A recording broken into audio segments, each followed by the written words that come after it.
I remember the first time I stepped into what would soon become the scariest place of my life. It was my new secondary school, an old building that seemed like it had a history it wanted to keep secret. The walls were covered in faded paint, and the floors creaked with every step. I was nervous but also excited, just like any new student would be. My classmates seemed friendly enough, and the teachers were strict but kind. It felt like a regular school day at first, but there was this lingering feeling I couldn't shake off. I noticed how some students would avoid looking down certain hallways. When I asked my seatmate Lily about it, she just laughed nervously and said, "You'll find out soon enough." That made me curious, but I decided not to push it. The school had an old dormitory building that was no longer in use. It stood at the back of the main school block, covered in moss and vines. The seniors used to tell stories about it. They said it was once used as a boarding house until a fire broke out years ago. According to the tale, a girl named Emily lost her life there. They say her spirit never left, and she roams the school looking for someone to help her. I didn't believe the story at first. It just sounded like one of those tales seniors tell to scare the juniors. But things started getting strange from the second week of school. I remember staying back late one day because I needed to finish an assignment in the library. The sun had set and it was just me and the librarian left. When I finally packed up my books, I realized the main gate was already locked. The librarian offered to let me out through the back exit, which led near the abandoned dormitory. As I walked past, I felt this sudden chill like someone was watching me. I turned around, but no one was there. I hurried along trying to shake off the feeling, but then I heard it, a faint whisper. It was so soft that I thought it was just the wind. But then it came again, clearer this time. "Help me?" I froze. My heart was pounding and I didn't know what to do. I wanted to believe it was just my imagination, but it felt too real. I ran back to the main road without looking back, trying to convince myself that it was nothing. The next day I told Lily what happened. She looked at me with wide eyes and said, "You heard her, didn't you?" I didn't know what to say. She continued, "The girl. Emily. I've heard her voice too. She only whispers when she's close." I tried to laugh it off, but deep down I knew something was wrong. Over the next few days, strange things kept happening. One time I was in the classroom during break, and I noticed my notebook wasn't where I left it. It was open, with a single line written across the page in messy handwriting, "I'm still here." I was scared, but I didn't tell anyone. I thought maybe someone was just playing a prank on me. But then the night terrors started. I would dream of the old dormitory, the hallways filled with smoke, and a girl's faint silhouette standing in the flames, reaching out her hand. Her eyes were hollow, her mouth moving like she was saying something, but no sound came out. In school, things only got worse. I wasn't the only one experiencing it. One day during lunch, Lily and a few other classmates shared their own encounters. Michael, one of the quiet boys in my class, mentioned how he once saw the reflection of a girl in the bathroom mirror, even though he was alone. He tried to shrug it off, but the fear in his eyes was real. It was then that we decided to find out more about Emily in the old dormitory. Maybe if we knew her story, the whispers and sightings would stop. We gathered in the library after school one day and began searching through old school records, newspapers, anything that could give us a clue.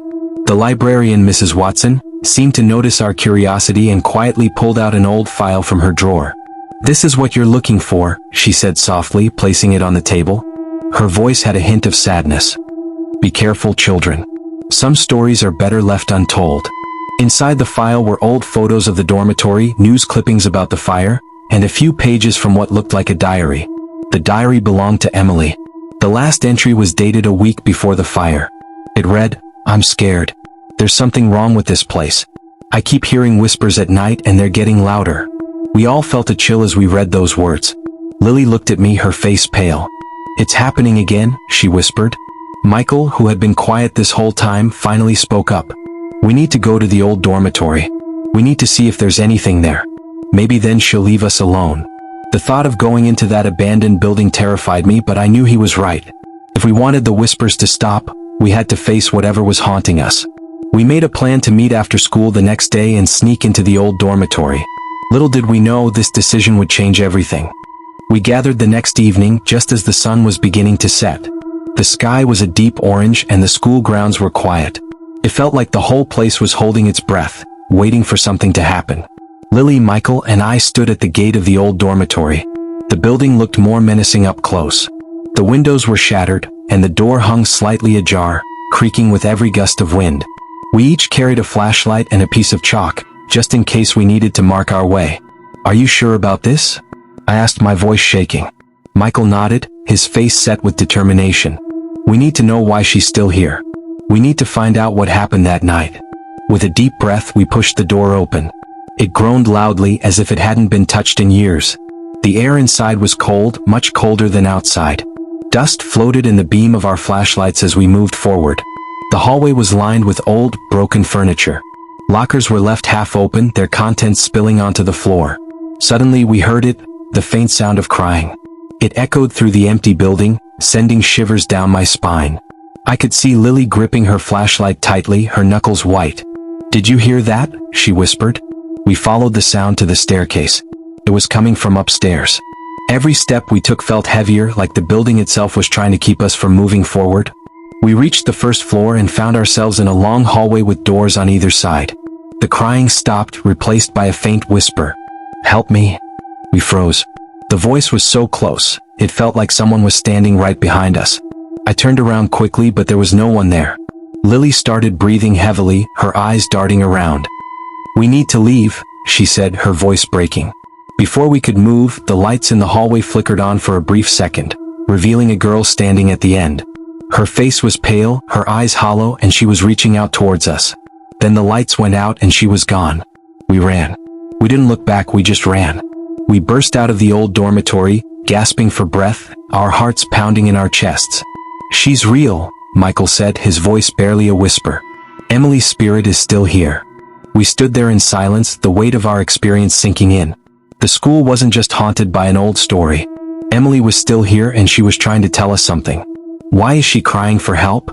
Lily asked, her voice trembling. "I don't know," I replied, looking back at the building. "But we need to find out." This was just the beginning of our encounter with Emily. We had disturbed something we didn't understand, and now there was no turning back. We couldn't sleep that night. The image of the girl standing at the end of the hallway haunted me whenever I closed my eyes. I could still hear her faint voice whispering, "Help me." It was as if she had left a part of herself with us, demanding to be heard. The next day at school, I noticed that the whispers were louder. They seemed to follow me everywhere I went, in the classroom, the cafeteria, and even in the crowded hallways. I caught glimpses of shadowy figures out of the corner of my eye, but whenever I turned, nothing was there.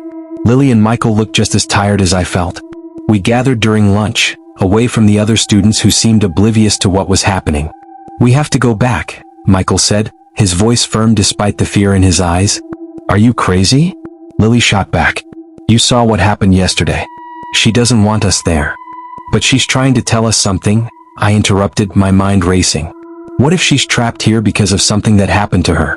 We can't just ignore this." Lily hesitated but then nodded. "All right. But we need to be prepared. We need to find out more before we go back there." We decided to visit Mrs. Watson, the librarian who had given us the old file. She seemed to know more about the school's history than she had let on. When we approached her after classes, she looked up from her desk, her expression somber. "I knew you would be back," she said quietly, motioning for us to sit. "You've seen her, haven't you?" We nodded, too afraid to speak. Mrs. Watson sighed, looking out the window at the old dormitory. Emily was a quiet girl. She was different from the other students, sensitive, they would say. She often complained about hearing voices, but no one believed her. They thought she was just making it up for attention. "What happened to her?" Lily asked, her voice barely above a whisper. Mrs. Watson paused, her eyes clouded with sadness. "The night of the fire, Emily was the only one left in the dormitory. The others had already gone home for the holidays. No one knows how the fire started, but when they found her, she was alone, huddled in a corner as if she was trying to escape something. The room felt colder as she spoke. The air around us seemed heavy, filled with the weight of unsaid words. But that's not all," Mrs. Watson continued, her voice dropping to a whisper. "The old records don't mention this, but there were rumors among the staff. Some said that Emily was pushed. They believed someone, or something, was with her that night. And whatever it was, it didn't want her to leave." We were silent, the horror of her words sinking in. Could it be that Emily wasn't just a lost spirit but a victim of something far more sinister? "I don't know if it's true," Mrs. Watson said, her hands trembling slightly. "But if Emily is reaching out to you, it's because she needs your help. She wants you to know the truth about what happened to her." We left the library with more questions than answers. It was clear that Emily's death wasn't just an accident. Something, or someone, had a hand in it, and her spirit wouldn't rest until the truth was uncovered. That night, we prepared to go back to the dormitory. This time, we brought candles, chalk, and a voice recorder. Michael had read somewhere that spirits might be able to communicate through recordings. It felt like a long shot, but we were willing to try anything.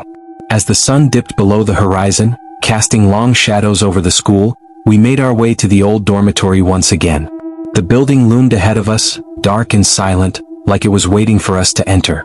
Taking a deep breath, we pushed the door open and stepped inside. The air was thick, almost suffocating. It felt colder than before, and our footsteps echoed loudly in the empty hallways.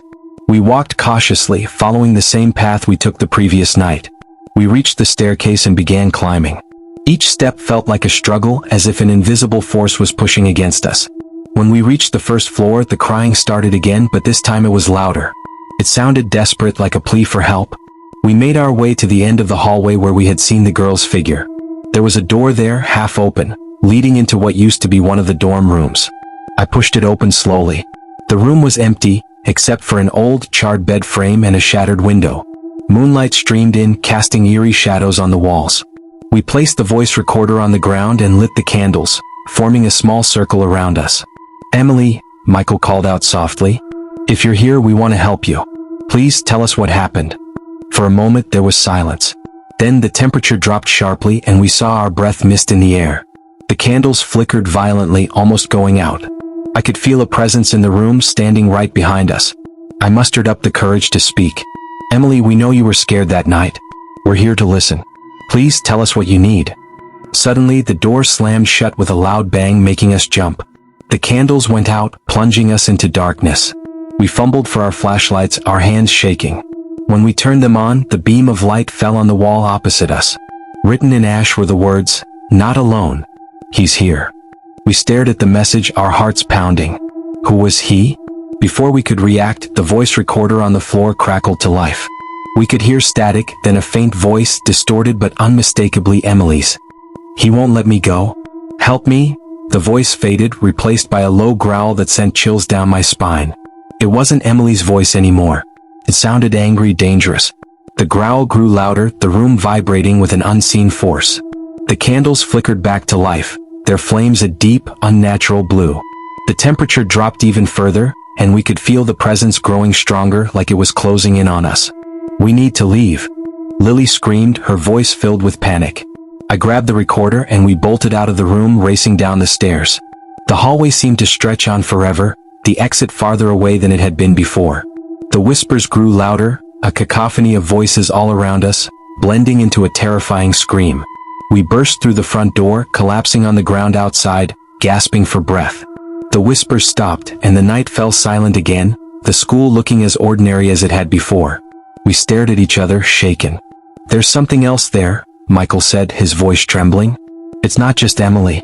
She's trapped with whatever that was." I nodded, clutching the recorder tightly. We had the evidence now. Whatever was haunting the old dormitory wasn't just a ghost story. It was real and it was angry. We needed answers, and fast. But one thing was clear. Emily wasn't the only spirit trapped in that building. And whoever, or whatever, was there didn't want us to find out the truth. The night after our terrifying encounter, I lay in bed, clutching the voice recorder. The room was dark and every creak of the house sounded like footsteps. I replayed the recording, listening to Emily's faint voice. Her words were the same each time. "He won't let me go. Help me." But it was the growl at the end that unsettled me most. Who was he? The next morning, Lily, Michael, and I gathered at the park. None of us had slept well. The events of the previous night had shaken us, but we knew we couldn't stop now. Whatever was trapping Emily wasn't just an angry spirit. It felt malevolent, like something far worse than a ghost. "We need to find out who he is," Michael said. "There has to be more to this story." Lily nodded in agreement. "Maybe we can find some clues in the old school records. Let's check the basement archives." The basement of our school was a place few students ever ventured. It was filled with old, dusty boxes of files, forgotten trophies, and yearbooks dating back decades. We crept down the narrow staircase, the air getting colder with each step. The musty smell of old paper filled our noses as we switched on our flashlights. We split up, digging through the old records. The files were organized by year, and we finally found the box from the year of the fire. As we sifted through the papers, Lily found something interesting. A list of the students who lived in the dormitory that year. There was Emily's name, But what caught my attention was another name listed as the dorm supervisor, Mr. John Carter. "I've never heard of him," I said, frowning. "Do you think he has something to do with this?" Lily looked up, her face pale. "Look at this," she said, handing us a newspaper clipping she had found tucked between the pages of an old ledger. The headline read, "Dormitory Supervisor Disappears After Tragic Fire." I scanned the article. It detailed how Mr. John Carter, the dorm supervisor, went missing the night of the fire. According to witnesses, he was seen arguing with Emily in the hallway hours before the fire broke out. The report mentioned that his body was never found, and the case remained unsolved. Michael's eyes widened. What if he didn't just disappear? What if he's the he Emily was talking about? Suddenly the room grew colder. Our flashlights flickered, and I felt the same presence we had sensed in the dormitory. It was as if someone was watching us from the shadows. We decided to leave the basement and go somewhere safer to discuss our findings. Later that day, we sat in a quiet corner of the library, piecing together the story. "It all makes sense now," I said. "Emily must have been trying to tell us that she wasn't alone that night. Mr. Carter was there with her, and something terrible happened." "But what exactly?" Michael asked, looking confused. "Why would he be there during the holidays when everyone else had gone home?" As if on cue, Mrs. Watson appeared, her expression grim. "I was hoping you kids wouldn't dig any further," she said softly, sitting down with us. "But I see it's too late now. Did you know about this?" Lily asked, her voice filled with a mix of fear and curiosity. Mrs. Watson nodded slowly. "John Carter was not a good man. He was hired without a proper background check. There were whispers among the staff that he had a dark past, but no one took them seriously. He had a strange obsession with Emily. He would follow her around, try to talk to her when no one else was around. She was terrified of him, but when she told the principal, they dismissed her complaints, thinking she was making it up. I felt a chill run down my spine. So, what happened the night of the fire?" Mrs. Watson's eyes filled with tears. "I don't know the full story, but I heard Emily screaming that night. When I ran to the dormitory, I saw smoke pouring out of the windows. By the time the fire was put out, there was no trace of John Carter. It was like he vanished into thin air. But I've always suspected he didn't leave. His spirit stayed behind, trapping Emily with him." The truth hit us like a punch to the gut. John Carter was the malevolent presence in the dormitory. He was the reason Emily couldn't move on. "We have to help her," I said. "We can't leave her trapped there with him." Mrs. Watson hesitated, then nodded. "There might be a way. I've heard of a ritual to break the bond between a trapped spirit and the one holding it. It's dangerous though. If it fails, you might end up trapped there too." I looked at Lily and Michael. They were scared just like I was, but we all knew what we had to do. "Tell us how to do it," I said, my voice firm. Mrs. Watson handed us an old, tattered book. "You'll need to perform the ritual in the place where Emily died. You'll need a few things, salt, candles, and something that belonged to Emily." Michael frowned. "We don't have anything that belonged to her." Mrs. Watson reached into her pocket and pulled out a silver locket. "I found this in the rubble after the fire. It was Emily's. I've kept it all these years." We took the locket, feeling its cold metal against our skin. It was as if Emily's presence was inside it, her spirit begging us to set her free.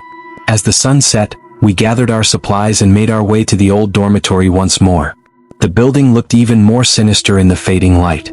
It was almost as if it knew what we were planning and was trying to warn us to stay away. We stepped inside, our flashlights casting long, eerie shadows on the walls. We made our way back to the room where Emily had died. The air was colder than ever, and it felt like the walls were closing in on us. We placed the locket in the center of the room, surrounded by a circle of salt. We lit the candles, their flames flickering as if struggling to stay alive. Lily began reading the incantation from the book, her voice shaking. "Emily, we are here to set you free. We break the bond that holds you here. Let your spirit be at peace." For a moment, nothing happened. Then the room exploded with noise. The whispers turned into shouts, the walls rattling as if something was trying to break through. A dark shadow appeared, twisting and writhing in the corner of the room. It was John Carter. His face was contorted with rage, his eyes filled with hatred. "You can't take her from me," he screamed, his voice echoing off the walls. Suddenly, the temperature dropped even further and the candles went out. We were plunged into darkness, the only light coming from the faint glow of the locket. Then we heard her voice. It was Emily, stronger than ever. "You don't control me anymore, John. It's time to let go." A bright light filled the room and we saw Emily standing there, her face calm and peaceful. She turned to us and smiled. "Thank you," she whispered before the light engulfed her and the shadowy figure of John Carter disappeared. The room fell silent. The coldness lifted, replaced by a warmth that felt like a sigh of relief. Emily was gone and so was John Carter. We stood there, shaken but relieved. We had done it. We had set Emily free. But as we left the dormitory, I couldn't shake the feeling that this wasn't over. There was still something lurking in the shadows watching us. Something far darker than we had realized. I still remember the day it all began. It was a cold Monday morning and I was dreading school as usual. The bell rang and our teacher, Mrs. Wilson, walked into the classroom with her usual stern face. The class settled down quickly. It wasn't just because she was strict, but there was something about her that made people nervous. Maybe it was her piercing eyes or how she always seemed to know when someone was lying. That day, Mrs. Wilson handed out a pile of old yellowed books. They weren't the usual textbooks we used. These were worn out, with faded covers and a strange smell, like they'd been kept in a damp room for too long. She told us we'd be using them for a history project. I didn't think much of it at first, but something felt off. When I opened the book assigned to me, the first page was filled with handwriting, not printed words. Someone had scribbled notes all over it. The handwriting was sharp and messy, like the person had written in a hurry. The words didn't make sense either. They were questions like, "Do you hear it?" and "Why don't they stop?" It gave me chills, but I shrugged it off, thinking it was probably some bored student from years ago. The day went on as usual until lunch. That's when I noticed a folded piece of paper in my bag. I hadn't put it there, and I was sure no one had come near my bag. My heart started racing as I unfolded it. The handwriting was the same as the notes in the book. Read, "They know you're here. Be careful." I froze. My first thought was that someone was playing a prank. Maybe one of my classmates had seen me looking at the book and decided to scare me.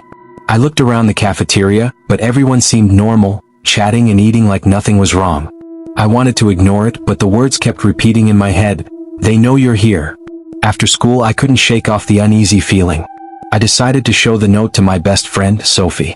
Sophie was the kind of person who could laugh at anything, no matter how scary. When I handed her the note, she read it and frowned. "This is creepy," she said, for once not laughing. "Where did you get it?" I explained everything about the book in the note. Sophie's face turned serious, which wasn't like her at all. "Do you think Mrs. Wilson is behind this?" she asked, half joking but with a hint of worry. I shook my head. It didn't make sense. Why would a teacher play such a weird prank? But then again, nothing about Mrs. Wilson ever made sense. That night I couldn't sleep. I kept thinking about the note, the book, and the strange handwriting. At around 2 a.m. I heard a faint tapping sound. At first I thought it was coming from outside, but it was too rhythmic, like someone tapping their fingers on a desk. The sound was coming from my desk, the desk where I had left the book. I got up, my heart pounding. The book was still there, closed just like I had left it. But the tapping continued. I reached out to touch the book and the sound stopped. Dead silence. My whole body was shaking, but I opened the book anyway. There was a new message written on the page I had last read. It wasn't there before. The ink was fresh, smudged in places as if it had been written moments ago. It said, "Don't trust them. Don't trust anyone." The words burned in my mind. Don't trust them. Don't trust anyone. I slammed the book shut and backed away from my desk. My room was dark except for the faint glow of the streetlight outside, and every shadow seemed to move. I felt cold, like the air around me had dropped several degrees. I wanted to scream for my parents, but something held me back. What would I even say? That a book was writing itself? I knew how ridiculous it sounded. Instead, I grabbed the book, shoved it into my school bag, and threw the bag into my closet. Out of sight, out of mind, right? But sleep never came that night. Every creak of the house, every rustle of the wind outside felt like a warning. The next morning, Sophie met me at the school gate. She could tell something was wrong just by looking at me. "Are you okay? You look like you haven't slept," she said, nudging me with her elbow. I hesitated before telling her what had happened. Her reaction wasn't what I expected. Instead of laughing or brushing it off, she frowned deeply. "Do you still have the book?" she asked, her voice serious. "It's in my bag," I replied quietly. "Why?" "Let's check something." Sophie led me to a bench far from the main school building. The other students were busy rushing to class, so no one noticed us. She pulled the book out of my bag and flipped through it. For a moment, nothing seemed unusual. The pages were blank except for the original handwriting and the message from last night. But then Sophie froze. "Look at this," she whispered, pointing at the edge of one of the pages. It was faint, but there was a thin line of black ink seeping through, as if something was written beneath the paper. "What is that?" I asked, my voice trembling. "I don't know, but it's definitely not normal," she replied, pulling out a pencil. Sophie lightly shaded the blank page with the pencil, revealing hidden words. My stomach dropped as the message became clear. "It's watching you. Always watching." I snatched the book and shoved it back into my bag. "This isn't funny anymore, Sophie. I don't want to deal with this." She looked at me, her usual confidence gone. "We need to tell someone. Maybe Mrs. Wilson knows what's going on. She gave us the books after all." The idea made me uneasy, but I nodded. At least it was a plan. The day passed slowly. I couldn't focus in class, and every time I glanced at Mrs. Wilson, she seemed to be staring right at me. Her eyes felt heavy, like they could see through me. When the final bell rang, Sophie and I stayed behind while the other students rushed out. "Mrs. Wilson," Sophie began, "can we ask you something about the books you gave us?" Mrs. Wilson raised an eyebrow but nodded. "What about them?" I pulled the book out of my bag, hesitating for a moment before opening it to the scribbled notes. This wasn't here when I first got it," I said, my voice shaking. "Do you know who wrote it?" Her face didn't change, but there was a flicker of something in her eyes. Recognition, maybe? She carefully took the book from my hands and flipped through the pages. For a moment she stayed silent, then looked up at us with a calm smile that didn't reach her eyes. "Old books often have leftover notes from previous students," she said, her tone too casual. "There's nothing to worry about." I didn't believe her. Neither did Sophie. Mrs. Wilson placed the book on her desk and folded her hands neatly on top of it. "You two should go home. Get some rest." "But," Sophie started, but Mrs. Wilson cut her off. "Go home," she said firmly, her voice cold. We left the classroom, but the uneasiness followed us. Sophie grabbed my arm as we walked down the hallway. "She's lying," she whispered. "She knows something." I nodded. "What now?" "We're not giving up. Let's check the library," Sophie suggested. "Maybe we can find out where these books came from." The library was nearly empty except for the librarian, Mrs. Carter, who was dozing behind her desk. Sophie and I quietly made our way to the history section, searching for anything that looked like the books Mrs. Wilson had handed out. After what felt like hours, Sophie called out softly. "Here," she said, pulling out a dusty book that looked identical to mine. I opened it, half expecting to see more of the strange handwriting, but the pages were blank. As I flipped through, something slipped out and fell to the floor. A photograph. I picked it up and froze. It was a picture of our classroom, but the students in the photo weren't us. The desks were the same, the walls the same, but the faces were different. Except for one. Standing at the back of the classroom was Mrs. Wilson, looking exactly as she did now. No signs of aging, no difference at all. Sophie looked over my shoulder and gasped. "How is this possible?" she whispered. Before I could answer, we heard footsteps. Slow, deliberate footsteps echoing through the empty library. We turned, but no one was there. "I think we need to leave," I said, my voice barely audible. Sophie nodded, and we quickly put the book back on the shelf. As we hurried toward the exit, I glanced back once more. The footsteps had stopped, but I swear I saw a shadow lingering near the shelves where we had found the book. That night, I couldn't shake the image of the photograph from my mind. Who were the students in that picture? Why did Mrs. Wilson look the same? And why were these books filled with warnings? I had no answers, but one thing was clear. Something wasn't right, and it wasn't just the books. Mrs. Wilson was hiding something dangerous. The next morning, Sophie and I were on edge. Neither of us could shake the image of that photograph. Why was Mrs. Wilson in it, unchanged? Who were the other students, and why did everything about this feel so wrong? We agreed to meet before school to go over what we'd found. Sophie brought the photo with her, carefully folded and hidden in her notebook. "I couldn't stop thinking about it," she admitted as we sat on the empty bleachers behind the school. "There's something about this picture. It's like those kids are trying to say something." I nodded. "But how do we figure out what? We can't exactly go back to Mrs. Wilson." Sophie was quiet for a moment before her eyes lit up. "The school records. They must have something about past classes. If this picture is old, maybe we can figure out who these students were." It wasn't a bad idea, but getting access to the records wouldn't be easy. They were kept in the principal's office, locked behind a glass cabinet. Still, we decided to try. That afternoon, we waited for a chance to sneak into the office. When Mrs. Henderson, the school secretary, stepped out for her lunch break, we slipped inside.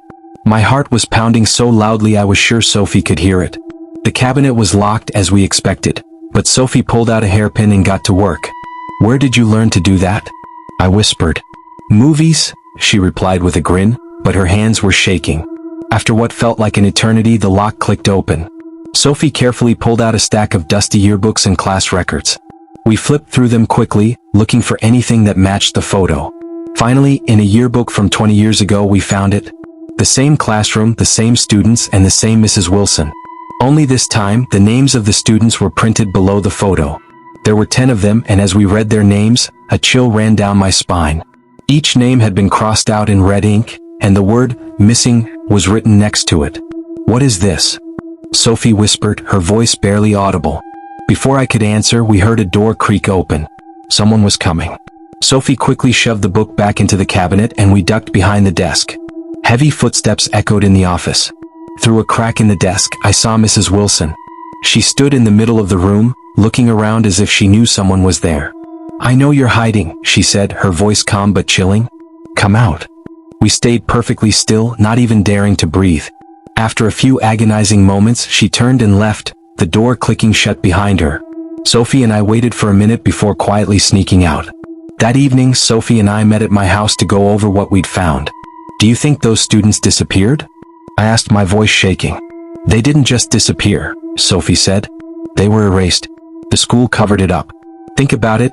Have you ever heard anyone talk about students going missing here? It's like they were wiped out of existence." The thought made my stomach turn. But why? And what does Mrs. Wilson have to do with it?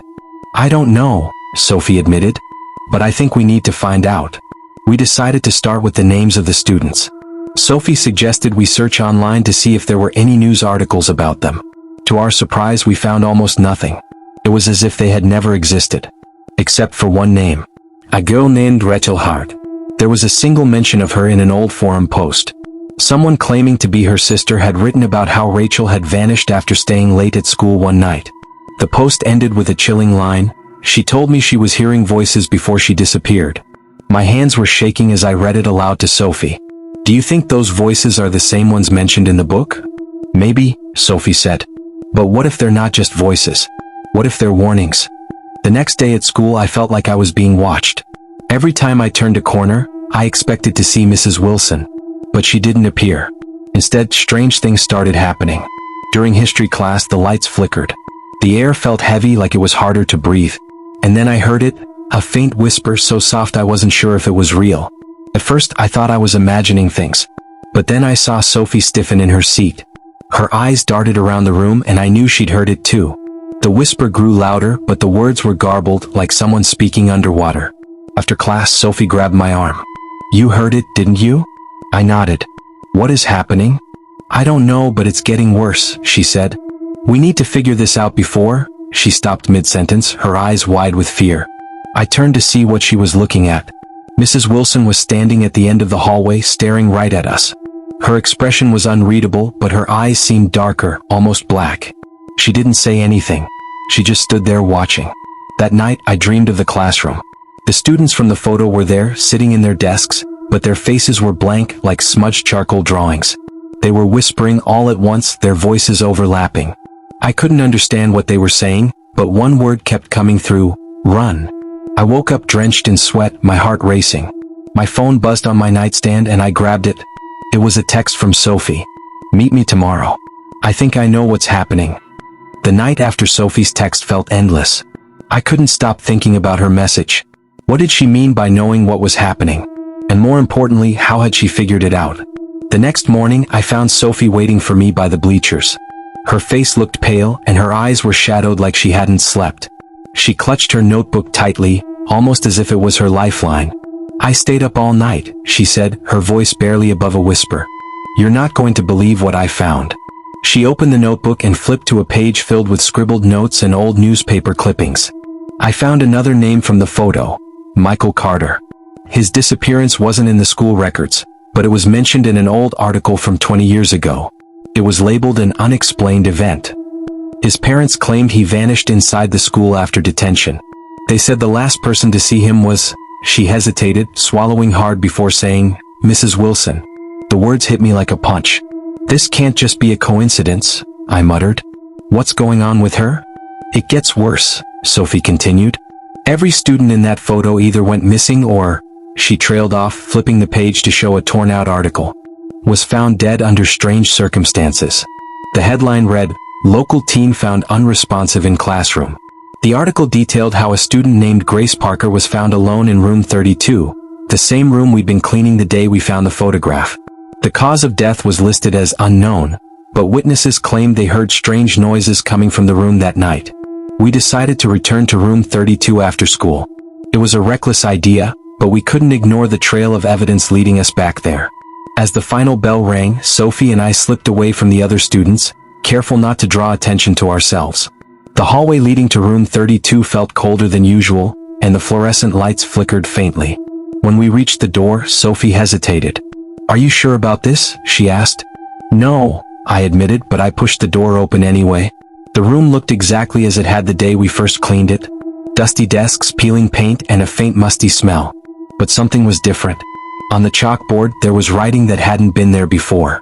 In shaky, uneven letters it read, "Get out while you can." Sophie gasped, stepping back. It wasn't there before. Who could have done this? Before I could answer, we heard it again, the whispering.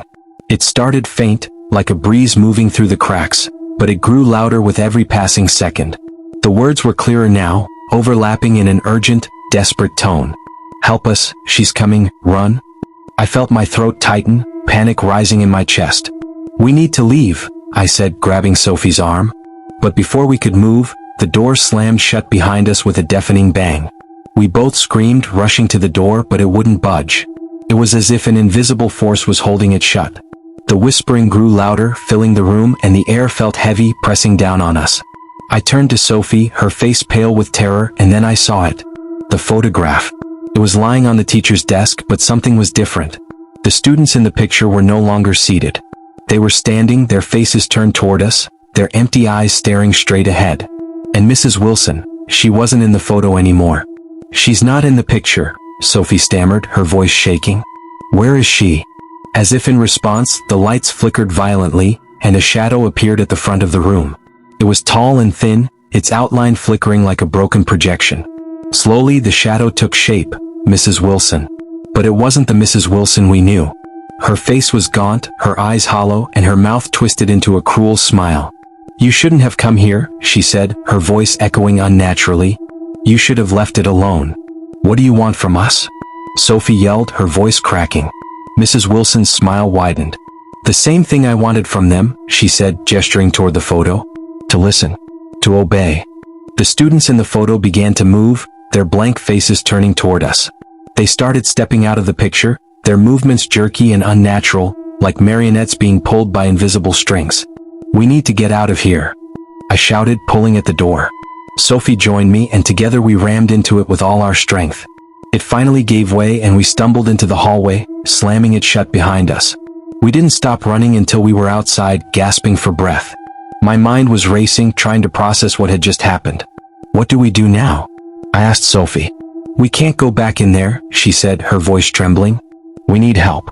Someone who knows what this is." "But who?" I asked. "No one will believe us." Sophie looked at me, determination replacing the fear in her eyes. "Then we'll make them believe.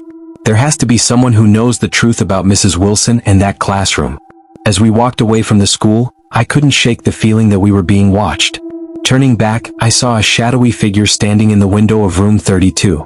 It was Mrs. Wilson, her hollow eyes locked on us. By the time Sophie and I got home, I couldn't shake the image of Mrs. Wilson standing in that window. Her hollow eyes seemed to follow me even when I closed mine. That night, sleep was out of the question. I kept replaying everything in my head, the photograph, the whispers, the students stepping out of the picture like they were alive. Sophie called me first thing in the morning. Her voice was firm, but I could hear the fear she was trying to mask. "I've been up all night," she said. "We need to find someone who knows what's going on. Someone who was at the school back when all of this started." "Like who?" I asked, pacing in my room. "There's an old janitor," Sophie explained. "His name's Maharis. He worked at the school for decades before retiring. My mom mentioned him once, said he was there when Mrs. Wilson first started teaching. If anyone knows what's going on, it's him. Do you know where to find him?" Sophie hesitated. "I think so.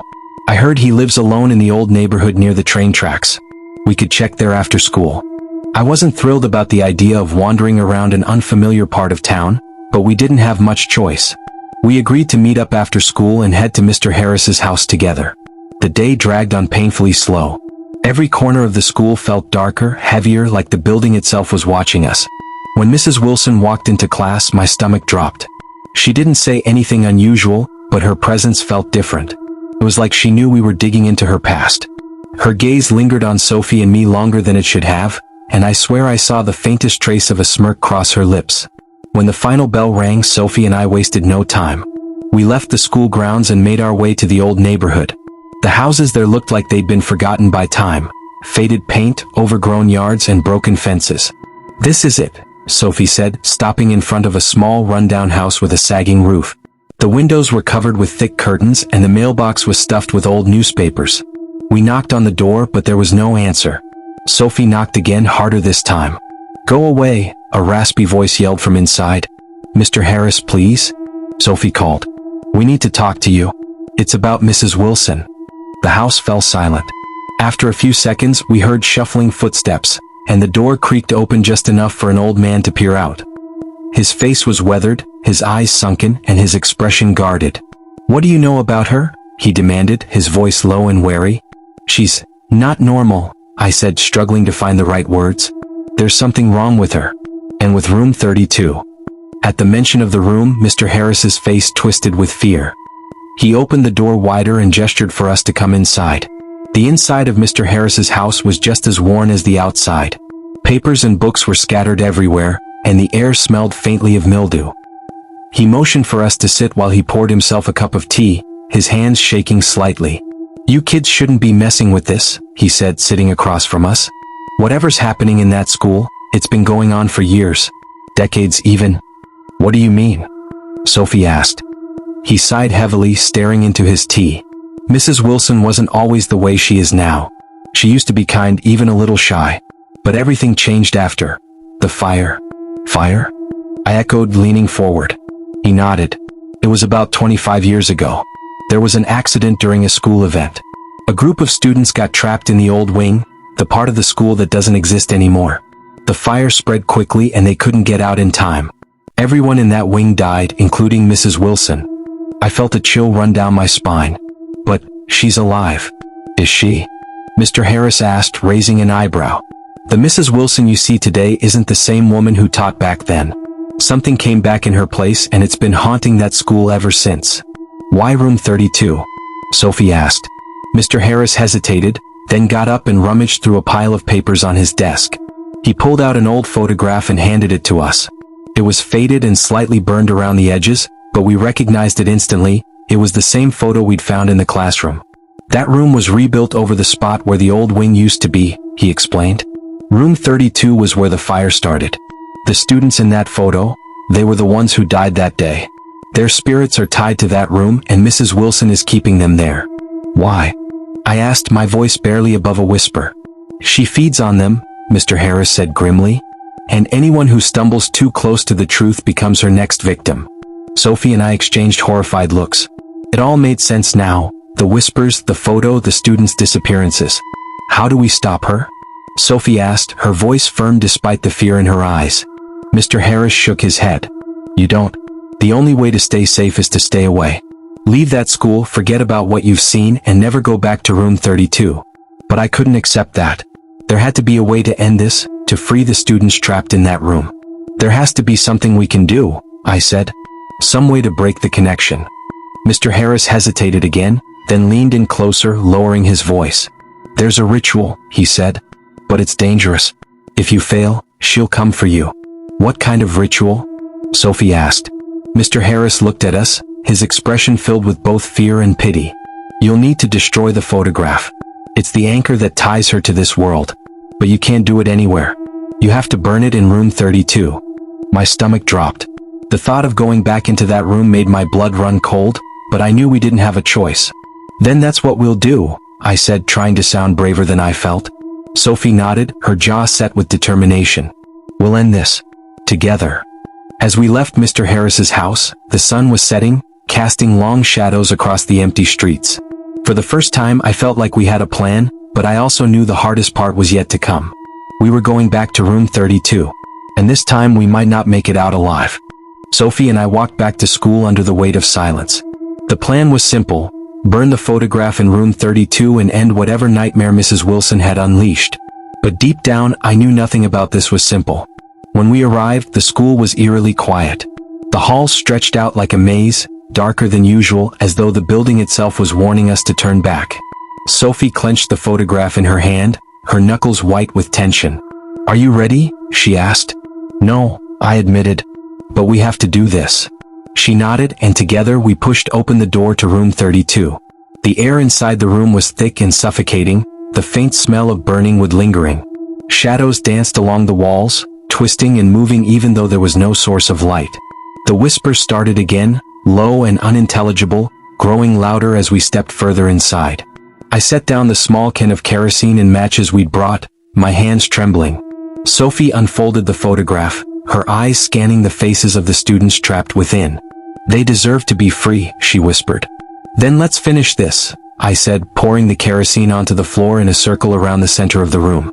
As Sophie placed the photograph in the middle of the circle, the whispers erupted into a deafening roar. The air grew colder and the door slammed shut behind us. "She knows what we're doing," Sophie said, her voice shaking. Before I could respond, Mrs. Wilson appeared. She didn't walk in, she simply appeared, standing in the corner of the room with her cold, hollow eyes fixed on us. "You shouldn't have come here," she said, her voice echoing like it came from everywhere and nowhere. I grabbed the matches, fumbling as I tried to light one. Mrs. Wilson stepped closer, her movements unnaturally fluid, like she was gliding instead of walking. "You don't understand," she hissed. "I'm protecting them. Without me they'll be lost forever." "They're already lost," Sophie shouted, stepping in front of me. "You're keeping them trapped here. They deserve peace." Mrs. Wilson's face twisted in rage and the room seemed to tremble. "You'll join them before you ever succeed." She lunged toward us, but Sophie grabbed the photograph and held it out like a shield. The image began to glow faintly and Mrs. Wilson recoiled, screaming in agony. "Light it," Sophie yelled. I struck the match and tossed it onto the photograph. Flames erupted instantly, consuming the image in seconds. The whispers turned into screams, and the shadows on the walls writhed violently. But then something went wrong. The flames began to spread beyond the photograph, climbing up the walls and licking at the ceiling. "We need to get out," I shouted, grabbing Sophie's arm. "No," she said, pulling away. Her eyes were filled with a determination I'd never seen before. "If we leave now, she'll stop the fire. She'll come back." "What are you talking about? We'll die if we stay here." Sophie shook her head. "Not both of us." She looked at me with tears in her eyes. "You need to go. I'll hold her off."